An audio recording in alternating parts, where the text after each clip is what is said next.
Защо само самотен момент скини? Кой ще опитам се да не спре?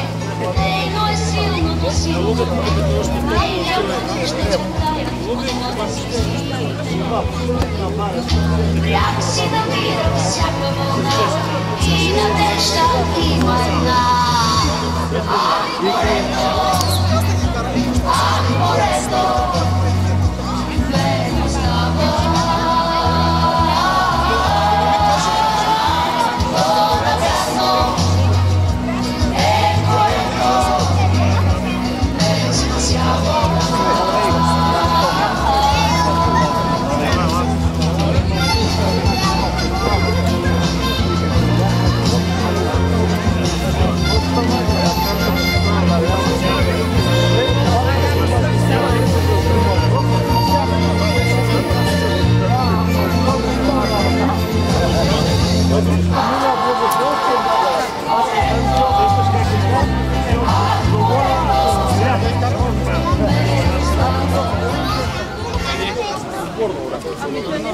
Утре да, ние сте разговори. И днес. Това наръчка пазара. Имате телефон, може да го стеглите направо. Добре. Това са бази. Това е книжка там, където.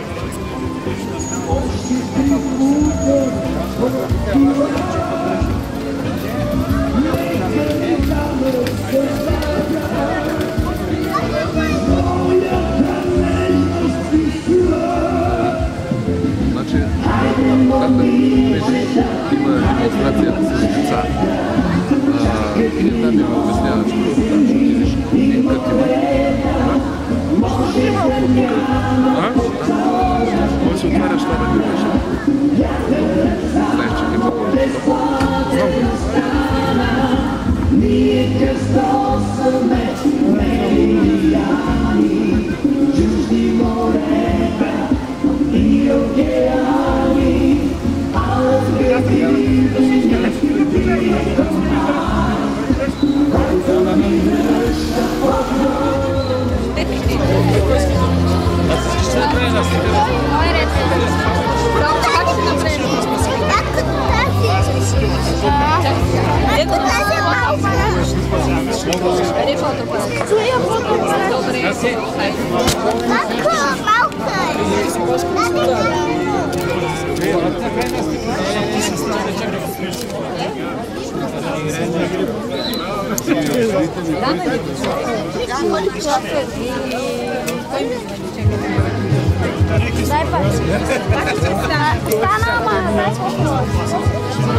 Най-мътите си да направим там чек.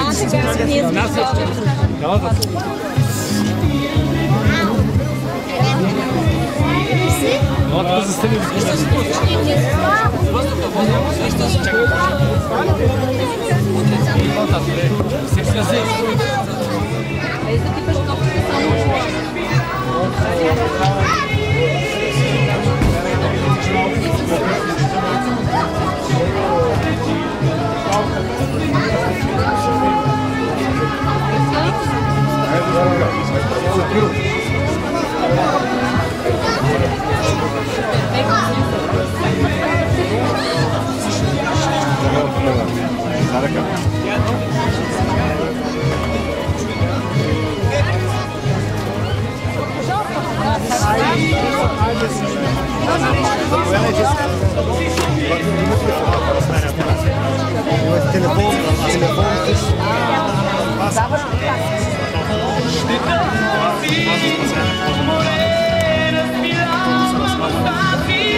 Запомнил, вот так, вот,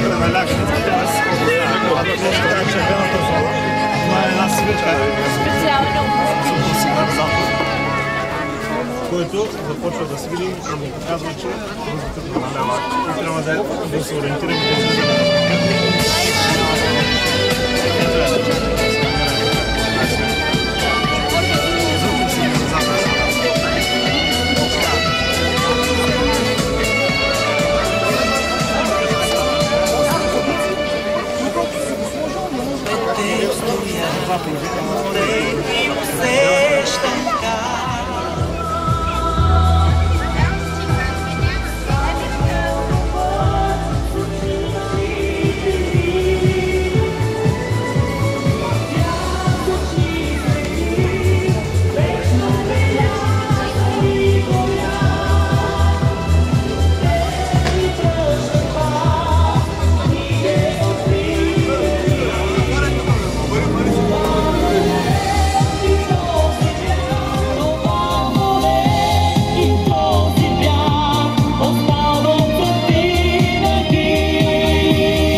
Той града пресича малко след зората, слиза при вълните, залива. Бавно там разчасва старата фрегата, от към морето вее хлад. Капитане, капитане, кой така те закотвил край брега? Днес разбирам, капитане, как едно море превръща се в сълза.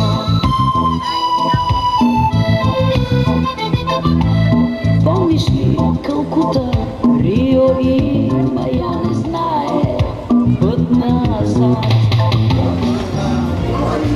Ще те чуе, каже да излизаш. Трябва да ми се върнете.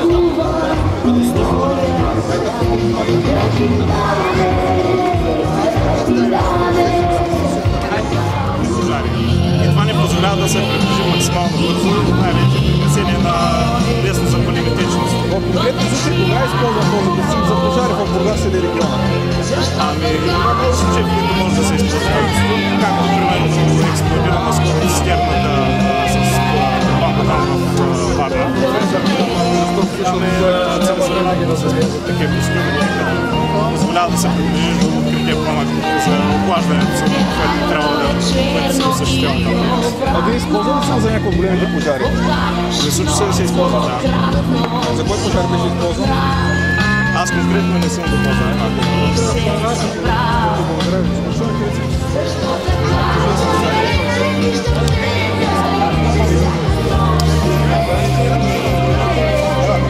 Искаш да ти пустим въздух? Сам въздух.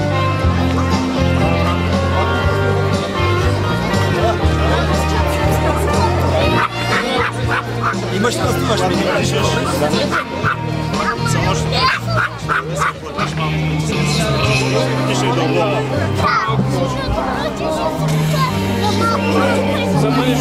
Сещаш как да бе?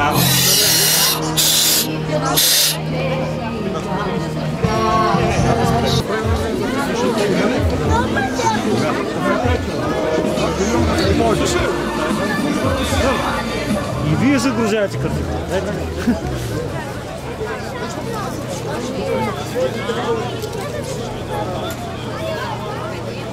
Уважаеми граждани и гости на град Бургас, приятели на пожарната, добре дошли на честването на професионалния празник на служителите от Главна дирекция Пожарна безопасност и защита на населението. Събитие, организирано от Областно управление за пожарна безопасност и защита на населението град Бургас и Синдикат на пожарникарите и спасителите Огнеборец на град Бургас. Подкрепата на община Бургас, спортният клуб по пожароприложен спорт на град Бургас, бивши и настоящи колеги. Професионалният празник на пожарникарите е свързан с първия пожарникарски събор в България, свикан на 14 септември 1905 г. в София. Инициатори на събора са пожарни командири от страната с значителен опит и професионална подготовка. Сред тях е командирът на Бургаската пожарна команда Руси Кожухаров. На събора се разискват състоянието на пожарните команди, тяхната техническа въоръженост, правилата за устройство на градските пожарни и други. По решение взето на първия пожарникарски събор, на тази дата се отбелязва патронния празник на пожарните команди в страната. През 1995 г. с решение на Министерския съвет на Република България, дата за 14 септември е обявена за професионален празник на служителите на Главна дирекция за пожарна безопасност и защита на населението, с което традицията е възстановена. Уважаеми гости, днешният ден е паметен, тъй като именно днес се навършват 12 години от трагичния 11 септември 2001 година, когато Съединените американски щати и победителите на 4 самолета извършиха смъртоносните атентати, най-смъртоносни атентати, които някога човечеството бе виждало и причиниха смъртта на 2974 цивилни лица от 90 държави. Общо 411 служители от спасителните служби, които се отзовават на сигналите, загиват, докато се опитват да спасят хората и да ограничат пожарите. Професията на пожарникарите и спасителите е свързана с риск и отговорност към обществото. Те са тези, които вземат решения в рискови ситуации и действат в моменти, когато другите обикновено отстъпват. Своята работа пожарникарите и спасителите действат с достоинство, смелост и самоотрицание. Важна е и информираността на населението относно правилата за действие при пожар. Затова превенцията е другата основна част от дейността на противопожарните служби. Именно за това днес сме ви подготвили презентация и информация и за двете направления. Ще станете свидетели на част от противопожарната и спасителната техника и начините на боравене с нея. Ще ви запознаем и с част от една не по-малко популярна дейност на пожарната – работа с младежките противопожарни отряди Младоотбивовец и подготовката им за състезания. По време на цялото представяне ще имате възможност да видите клипове на противопожарна тематика на видеостената на Tria City Center.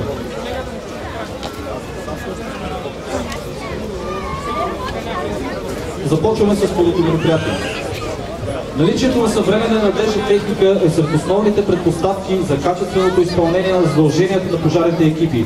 Днес ви представяме един от автомобилите, с които разполага Бургаското областно управление, закупен със средства на Европейския съюз по проект модернизация на структурните звена на Националната служба за пожарна безопасност и защита на населението в столичния агломерационен ареал и агломерационните ареали на 6 най-големи града в страната – Пловдив, Варна, Бургас, Плевен, Русе и Стара Загора.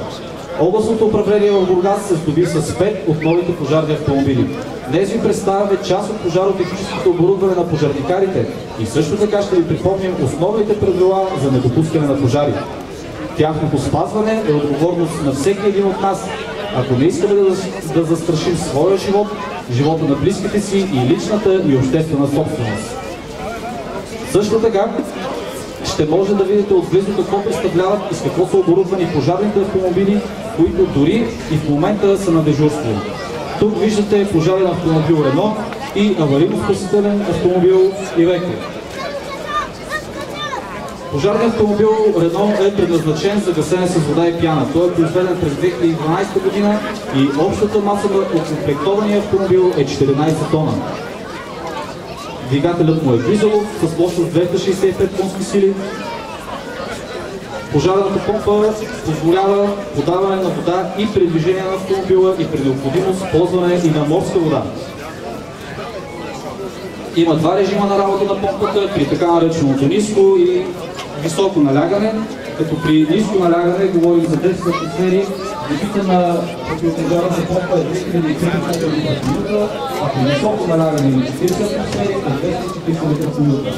Автомобил е оборудван с 2 мощности за гасителни вещества, вода, 3000 литра и преобразовател 300 литра. На настройка на противопожарния автомобил е монтиран лафетен струи, с възможност за подаване на компактна или разпръсната водни струи и въздушно-механични пяна. Видът на водата при него е също като при работа на помпата при високоналягане 2400 литра за минута. Далекоглавност на компактната водна струя на лафетния струйник е 60 метра. В края на днешните демонстрации ще станете свидетели на какво е способен този лафетен струйник. Автомобилът е оборудван с уредба за бързо действие за високо налягане, която е разположена в задния десен шкаф на автомобила.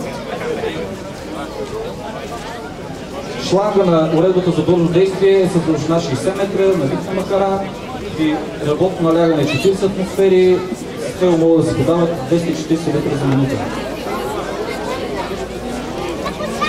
Автомобилът е оборудван с разнообразно пожаротехническо въоръжение, в това число дихателни апарати с гъстен въздух, електрични прибори, стълби, моторен прием, моторен циркуляр, хидравличен комплекс за аварийно-спасителни дейности, шлангове и друго оборудване, което е строго специфично за противопожарната дейност.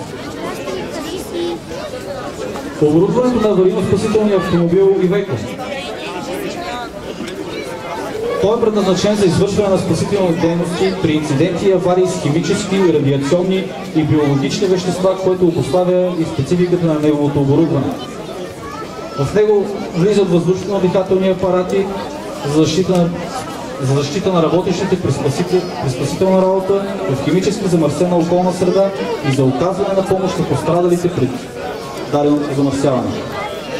Оборудване с генератор за променлив ток, като електроагрегатите представляват самостоятелни източници на електричество и се използват за захранване на командни пунктове, комуникационни центрове и други звена,